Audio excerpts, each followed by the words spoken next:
সুপ্রভাত বন্ধুরা। ঠিক আছে মা, আসছি, পৌঁছে ফোন করব। আচ্ছা,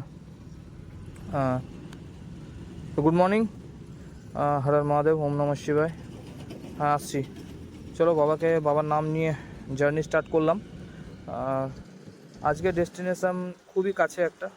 জয় মা, মা গো, আমাদের ঘরের মা, মাছি নমস্তা মায়ের মন্দির ওটা। অনেকেই জানো, বীরভানপুর নামটা অনেকেই শুনেছো। খুব ফেমাস জায়গা, আর মায়ের মন্দিরও খুব ফেমাস। সো গাইজ, আজকে খুব ছোট্ট একটা জার্নি, স্পেশাল দিন। আজকে জার্নিটা স্টার্ট করলাম। আর আজকে জার্নিটা স্টার্ট করলাম, ভিডিও নতুন, ফার্স্ট ভিডিও আমার এটা ইউটিউবে। সব কিছুই আজকে নতুন। কারণ আজকের দিনটাই কেন, আজকের দিনটা খুব স্পেশাল আমার জীবনে। কারণ স্পেশাল কাউকে আজকে পেয়েছিলাম, সেই জন্য আজকের দিনটা আমার কাছে খুবই স্পেশাল। তোমরা এই জায়গাটা দেখতে পাচ্ছ, আমরা দুর্গাপুর ব্যারেজ এন্ট্রি করছি। আর এই যে ডান দিকে যে জায়গাটা আছে, এটা বিসর্জন ঘাট আমাদের দুর্গাপুর ব্যারেজের। দুর্গাপুরের মোটো। আর চলে এলাম দুর্গাপুর ব্যারেজ আমরা ক্রস করছি, কারণ ওই বিসর্জন ঘাট থেকে সোজা ক্রস করেই আমরা দুর্গাপুর ব্যারেজ পাবো। আর ডান দিকে চলে গেল বাঁকুড়া, আমরা বাঁ দিকে চলে যাব। এই বাঁ দিকের রাস্তাটা সোজা বেরিয়ে যাচ্ছে ন্যাশনাল হাইওয়ে, অর্থাৎ মুচিপাড়া হয়ে ন্যাশনাল হাইওয়ে টাচ করছে। বাঁ দিকে আমরা যে নদীটা দেখতে পাচ্ছি, ক্যানেলটা, এটা হচ্ছে দামোদর ক্যানেলেরই একটা পার্ট, যেটা বর্ধমান চলে যাচ্ছে সোজা। আর আমরা এই বর্ধমান রুটটাই নিয়ে নিয়েছি, কারণ আমরা আজকে যাচ্ছি তারাপীঠ। এই জায়গাটাকে অবশ্যই, যেটা চেনো, ব্রিজটা, যে ক্যানেলটা তোমাদেরকে প্রথমে দেখালাম, এর তল দিয়ে চলে যাচ্ছে সোজা ডান দিকে বর্ধমান। আর আমরা সোজা চলে যাব ব্রিজের ওপর দিয়ে, বাঁ দিকে কেটে যাবে দুর্গাপুর রেলওয়ে স্টেশন, আর সোজা বেরিয়ে যাব আমরা মুচিপাড়া, অর্থাৎ ন্যাশনাল হয়ে বাইপাস নিয়ে নেবো আমরা তারাপীঠ যাওয়ার জন্য। তারাপীঠ যাওয়ার জন্য আজকে আমাদের রাস্তা হবে মুচিপাড়া হয়ে, মলানদিঘি হয়ে, জয়দেব হয়ে, ফার্স্ট হল্ট দেবো বক্রেশ্বরে একটু পুজো দেখে দর্শন করে মায়ের, কারণ ওটা 51 পীঠের মধ্যে একটা পীঠ। যখন যাচ্ছি তখন আমরা ওই দিক দিয়েই দর্শন করে চলে যাই। আর চলো, রাস্তায় যেতে যেতে কথা হবে ফ্রেন্ডস। এই যে জায়গাটা তোমরা দেখতে পাচ্ছ, এই যে জায়গাটা, এটা হচ্ছে মুচিপাড়া। ওপর দিয়ে চলে গেছে NH2, আর আমরা নিচ দিয়ে ডান দিকে বাইপাস নিয়ে নেবো, যেটা চলে যাচ্ছে সোজা মলানদিঘি জয়দেব রোড। অ্যাপ্রক্সিমেটলি এখান থেকে 15-20 কিলোমিটারের মতো রাস্তা। তল দিয়ে ওই যে বাঁদিকে যেটা ট্রাকগুলো যাচ্ছে, ওই দিকটা চলে যাচ্ছে কলকাতা। আর আমরা এই সাইডটা দিয়ে ঢুকে ব্রিজের তল দিয়ে আমরা চলে যাব একদম মলানদিঘি। এই রাস্তাটা যারা এসেছো বা যারা এদিক থেকে যাতায়াত করো, তারা জানো জায়গাটা বা চেনো। সো আজকে আমার জার্নির পার্টনার আমি, আমার ওয়াইফ, আমার ছোট্ট বেবি, অর্থাৎ এখন ছোট, 3.5 বছর বয়স। আমরা মোটামুটি চলে এসেছি একটা জায়গা, যে জায়গাটা আমরা এখন ক্রস করছি সেটা হচ্ছে আড়া। সবাই আড়াটাকে চেনো, বাবার মন্দির আছে এখানে, খুব খুব জাগ্রত। প্রচণ্ড পরিমাণে ভিড় হয়। সামনে কিছুটা গিয়ে ডান হাতে পড়বে বাবার মন্দির, হয়তো দেখতে পাবো না, কিছুটা ভেতরে আছে, মানে মেন রোড থেকে হয়তো 50 মিটার্স অ্যাপ্রক্স। আর এই যে ডান দিকে যে রাস্তাটা ঘুরে যাচ্ছে, এই রাস্তাটা থেকে অ্যাপ্রক্স 30 থেকে 50 মিটার অ্যাপ্রক্স বাবার মন্দির। এই যে সামনে বাবার মন্দিরটা আছে, দেখা যাবে না আমি বললাম। এটা চলে যাচ্ছে বাঁ দিকে কলেজ, NSHM কলেজ। আর আমরা সোজা বেরিয়ে যাব একদম মলানদিঘি রোড। এখান থেকে মলানদিঘি ডিস্টেন্স অ্যাপ্রক্স, জায়গাটা দেখো। হ্যাঁ, এটা তোমরা এদিক দিয়ে যেই আসবে, সেই তোমরা এই জায়গাটা খুবই ভালো লাগবে, কারণ এত সুন্দর রাস্তা আর দুদিকে জঙ্গল, মানে সত্যি একটা অন্যরকম একটা মানে জায়গাটার একটা প্রাকৃতিক সৌন্দর্যই অন্যরকম একটা। আর তার মধ্যে এখন ধরো পাতা ঝরার টাইম, দুদিকে শালবন, আর কিছুদিন পর পাতা ঝরবে। তারপর নতুন পাতা বেরোবে। তোমরা বুঝতে পারছো পাতার কালার দেখে, একটু হলদে হলদে হয়ে গেছে, মানে একটু ঝরার টাইম চলে এসছে। তো খুব তাড়াতাড়ি পাতা ঝরবে, তখন যখন নতুন পাতা গজাবে এই জায়গাটা অন্যরকম। আর আমরা মোটামুটি মলানদিঘি পেরোচ্ছি। মলানদিঘি এখান থেকে আবার দুটো রাস্তা ভাগ হয়ে যায়। যে ডান দিকে যে রাস্তাটা চলে যাচ্ছে, এটা দিয়ে আমরা সোজা গেলে পানাগড় বোলপুর রোড, পানাগড় ইলামবাজার রোড আমরা ধরতে পারবো এটাতে। ওটা দিয়ে তোমরা, যদি আমি বক্রেশ্বর না যেতাম হয়তো ওই রোডটাতেই আমরা যেতাম, কেন কি ওই রোডটা শর্ট। জায়গাটা সবাই চেনো, এটা হচ্ছে সনকা হসপিটাল, সবাই নাম শুনেছো। খুবই মানে বড় হসপিটাল একটা, আরও এর কনস্ট্রাকশান চলছে, হয়তো আরও প্রজেক্ট বাড়াচ্ছে এরা। আর রাস্তা এত সুন্দর তোমরা ধারণা করতে পারবে না, খুবই ভালো রাস্তা। চলো আমরা এগিয়ে যাই, খুব তাড়াতাড়ি আমরা পৌঁছে যাবো জয়দেব ধাম, যেখানে জাস্ট কিছুদিন আগে একটা বিশাল মেলা হয়েছে। আর তোমরা রাস্তাটা দেখো, পুরো রাস্তাটাই তোমরা এরকম পাবে জয়দেব পর্যন্ত, দুদিকে শালবন আর মাঝখানে সুন্দর একটা রাস্তা।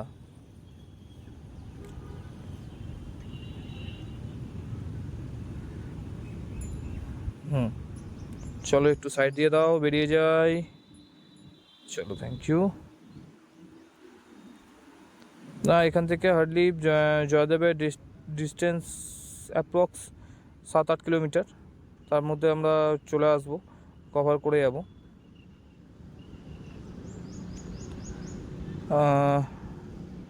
এই জায়গাটাকে নিয়ে বলার কিছু নেই, এই জায়গাটা জাস্ট তোমরা যদি কেউ আসো দুর্গাপুজোর সময়, এখানে আছে মায়ের মন্দির আছে জঙ্গলের ভেতরে, প্রচণ্ড বড়োভাবে পুজো হয়, খুব জাগ্রত। আমরা যাই প্রত্যেকবারই। তোমরা এখানে আশেপাশে যারা আছো বা যারা ভিডিও দেখছো আসতে পারো। সপ্তমী থেকে একদম দশমী পর্যন্ত প্রচুর বড় করে পুজো হয়, এসে তোমরা দেখতে পারো, ভালো লাগবে খুব জায়গাটা। আর সেই টাইমটাতে অতটা গরম, ধরো শীতকালই থাকে, শীত পড়বে, সবারই ভালো লাগবে জায়গাটা, যে আসে সবারই ভালো লাগবে, মায়ের জায়গা।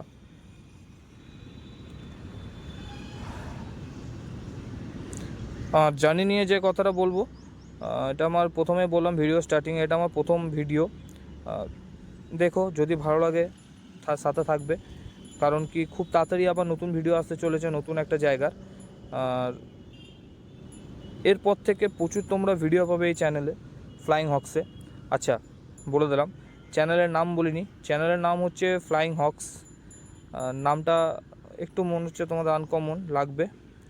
আর জায়গাটা দেখতে পাচ্ছ বন্ধুরা, এটা জয়দেব, আমরা ঢুকছি অলরেডি, জয়দেব একদম ঢুকে গেছি। আর এটা হচ্ছে জয়দেবের মেন রোড, এই সামনের থেকে জয়দেব স্টার্ট হয়ে যাবে, মাঠটা থেকে রাস্তাটা শেষ হবে। আর জয়দেব অ্যাকচুয়ালি জয়দেব স্টার্ট হয়ে গেছে, মানে যে অজয় নদীর পাড়টা ওটা স্টার্ট হবে। এই অজয় নদী এখন পুরো শুকনো। বর্ষাকালে এই যে রাস্তাটা আছে, এই রাস্তাতে পেরোনো সম্ভব হয়ে ওঠে না, তাই এখানে নৌকা চলে, মানে এখানে যাতায়াত করতেই হবে নৌকা দিয়ে, তাছাড়া কোনো উপায় নেই, এত পরিমাণে এখানে জল থাকে অজয় নদী বর্ষাকালে। আর বাঁ দিকে ব্রিজটা হচ্ছে, এই যে ওই ব্রিজটা চালু হয়ে গেলে তখন আর কোনো সমস্যা হবে না, একটু হয়তো ঘুরে আসতে হবে, কিন্তু এই ব্রিজটা হয়ে গেলে এখানকার লোকাল যারা এরিয়া তাদের খুব সুবিধা হবে, এবং বাইরে থেকে যেসব গাড়িগুলো আসছে সেগুলোরও বেশি ঘুরে যেতে হবে না। বর্ষাকালে সেসব গাড়িদেরকে ইলামবাজার হয়ে পানাগড় হয়ে দুর্গাপুর ঢুকতে হয়, আর বাট এখন অনেকটা শর্ট হয়ে যায়, তখন সম্ভব হয়ে ওঠে না, তখন তাদেরকে এতটা কভার করতে হয়, ঘুরতে হয় পানাগড় হয়ে ইলামবাজার হয়ে, তারপর ঘুরে এসে মেন রোড ধরতে হয়। আর আমরা ওই রোডটাই এটা দিয়ে ধরবো, খুবই শর্ট।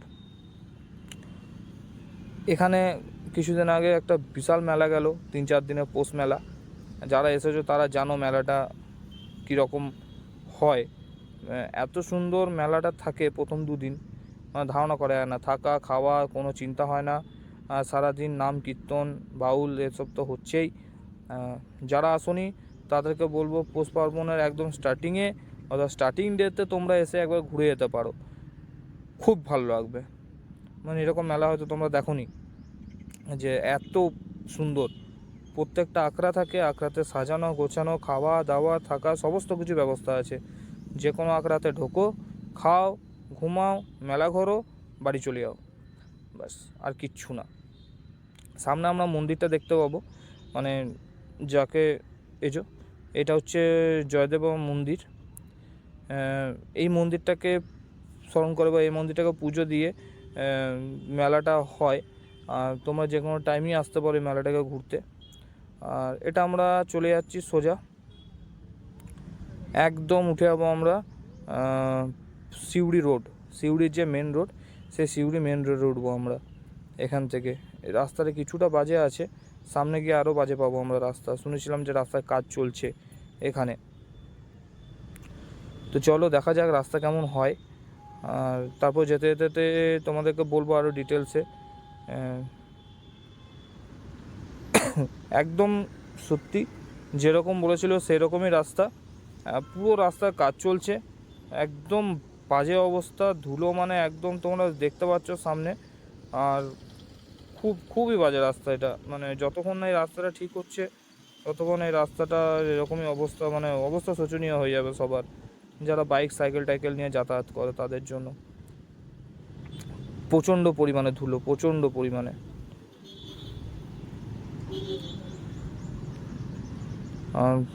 টাইম তো লাগবে, অনেকটা প্রজেক্ট রাস্তার, কতদিন টাইম লাগবে বলা মুশকিল। কেন কি আজ থেকে 6 মাস আগে এসেছিলাম, এতটা বাজে ছিল না। এই রিসেন্টলি কুড়েছে রাস্তাটা, পুরো একদম কেটে দিয়েছে রাস্তাটাকে, ওই জন্য আরও বাজে হয়ে গেছে। আগে গিয়ে জানি না কতটা কি বাজে পাবো বা রাস্তাটা কেমন থাকবে। চলো দেখা যাক, যাই তো। কেন কি আজকেই যাচ্ছি, আসার দিনকে তো এদিক দিয়ে আসবো না, আসার দিনকে আমরা বোলপুর হয়ে আসবো। আর বোলপুর হয়ে মা কঙ্কালীতলা দর্শন করে আমরা বাড়ি ফিরবো।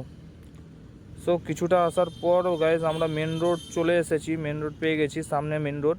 আমরা বাঁ দিকে চলে যাবো, ডান দিকে গেলে ইলামবাজার চলে যাবে, ইলামবাজার বোলপুর কেটে যাবে, আর আমরা বাঁ দিকে ঘুরে যাবো। বাঁ দিকে ঘুরে এখান থেকে একদম স্ট্রেট চলে যাবো আমরা সোজা। দেখো দেখো ট্রাকের অবস্থা, মানে এমন করে গাড়ি চালাচ্ছে একদম গায়ের উপর দিয়ে নিয়ে যাবে। তো চলো মোটামুটি আমরা প্রায় 15 কিলোমিটার আসার পর একটা রাস্তা ভুল করে দিয়েছিলাম, তো একটা মাটির রাস্তার উপর দিয়ে যাচ্ছি, গুগল নিয়ে যাচ্ছি আর কি। এই রাস্তাটা দিয়ে আমি কোনোদিন তারাপীঠ যাইনি এর আগে, তো রাস্তাটা চলো দেখা যাক। এই মাঠের উপর দিয়ে যাচ্ছি, অর্থাৎ ম্যাপে দেখাচ্ছে যে একদম ভেতর দিয়ে, মানে গ্রামে কোনো একটা ছোট গ্রামের ভেতর দিয়ে আমাদেরকে নিয়ে যাবে, শর্ট রুট আর কি। আর এখানে যা অবস্থা, তো চলে এলাম মাঠ পেরিয়ে এদিকে, একদম সরু রাস্তা গলির মতো। দেখা যাক কতটা কি কভার মানে এদিকে রাস্তাটা কেমন থাকে। আর এখান থেকে ডিস্টেন্স দেখাচ্ছে বেশি না, 10 বা 15 কিলোমিটারের মতো ডিস্টেন্স বক্রেশ্বর। তো আমরা বক্রেশ্বর যাবো, বক্রেশ্বরে স্টে করব কিছুক্ষণ, তারপরে বিকেলবেলার দিক করে একটু বেরোবো, বিকেলবেলা 3:30 4টে নাগাদ বেরোবো।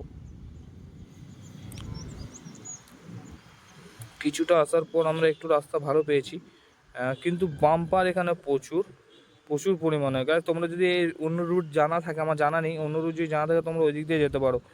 এদিকে এত পরিমাণে বাম্পার যে ধারণা করা যায় না। বজরংবলির মন্দির, আর চলো দেখা যাক সামনে গিয়ে আর কত বাম্পার কাউন্ট করতে হয়। তো এখনও পর্যন্ত অনেক বাম্পার পেরিয়ে এলাম, রাস্তাও মোটামুটি ঠিক আছে, চলো চলে যাবে পাড়ার রাস্তা এগুলো, তো ঠিক আছে, অসুবিধা নেই। বাট এখান থেকে বেরিয়ে কখন হাইওয়েতে উঠবো সেটা বুঝতে পারছি না, কতটা জেগে যেতে হবে আমাদেরকে। আচ্ছা মনে হচ্ছে হাইওয়েতে এবার উঠবো আমরা, যে মেন রোডে, গলি ছেড়ে এবার মেন রোডে উঠবো। হ্যাঁ মেন রোডে উঠে গেছি। এরপর এখান থেকে বেশি নেই, 8 কিলোমিটার দেখাচ্ছে ডিস্টেন্স, খুব তাড়াতাড়ি চলে আসবো আমরা। ওখানে খাওয়া দাওয়া করবো, ওখানে একটু পুজো টুজো দিয়ে দেখিয়ে তারপর যাব। রাস্তা ওইরকমই আছে, ভাঙাচোরা এধার ওধার রাস্তা আছে। দেখো দেখো দেখো দেখো দেখো, মানে দেখেও ওরা গাড়ির সামনে চলে আসবে বলে গাড়ির ওপরেই চাপবো আমরা। আর দেখো আরেকজন বেরোচ্ছে রাস্তায়, এর অবস্থা দেখো, এর অবস্থা দেখো, দেখো দেখো দেখো দেখো দেখো। ও আমার সাথে যাবে বলছে, একা থাকলে চাপিয়ে নিতাম ওকে। নেহাতি আমার ওয়াইফ আছে, ওয়াইফকে তো আর নামাতে পারবো না ওকে চাপাবার জন্য। তো এরকম দিনে দুপুরে মদ খেয়ে যদি রাস্তা পেরোয় আর অ্যাক্সিডেন্ট যদি হয় তখন আমাদের দোষ, তখন আমাদেরকেই বলবে সবাই।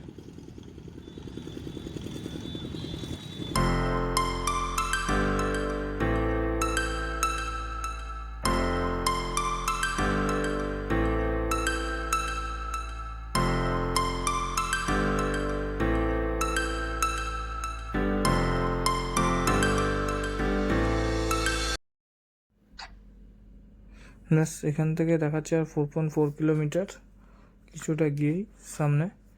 আর এখান থেকে মন্দির দেখা স্টার্ট হয়ে গেছে। বোর্ড বলছে কিছুটা গিয়ে ডান দিক যেতে, অর্থাৎ ডান দিকে ঘুরে গেলাম, সোজা গেলেই হয়তো গেট দেখতে পেয়ে যাব। ওই যে বলতে বলতে গেট আমরা দেখতে পেয়ে গেছি, সুন্দর বাবার গেট, বাবার মন্দিরের গেট এখানেই। এখান থেকে মন্দিরের সীমানা শুরু হচ্ছে, আমরা সোজা ঢুকে যাব। দেখব কোথায় গাড়ি রাখা যায় বা কিছু করা যায়। ওই সামনে একটা গাড়ি ঢুকছে, তার মানে ওই দিক দিয়ে হয়তো আমরা গাড়ি রাখতে পারবো। চলো যাওয়া যাক। হ্যাঁ, এখানে সব বাইক পার্ক আছে, তাহলে আমরা এখান থেকে সব এখানেই আপাতত রেখে যাই। লাগেজ আছে প্রচুর, ওগুলো নিয়ে যাওয়া যাবে না।